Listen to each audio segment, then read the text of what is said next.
You ask Tiger to solve.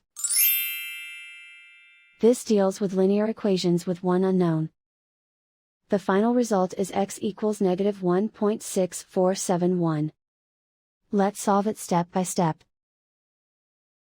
Simplify the expression. Group like terms.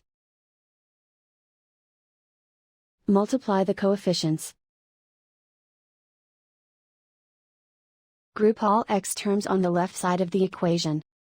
Subtract 4x from both sides. Group like terms. Simplify the arithmetic. Group like terms. Simplify the arithmetic. Group all constants on the right side of the equation. Subtract 12 from both sides. Simplify the arithmetic.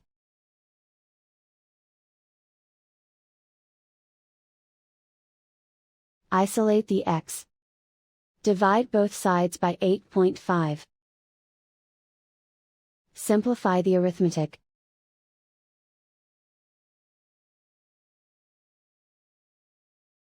And so the final result is x equals -1.6471.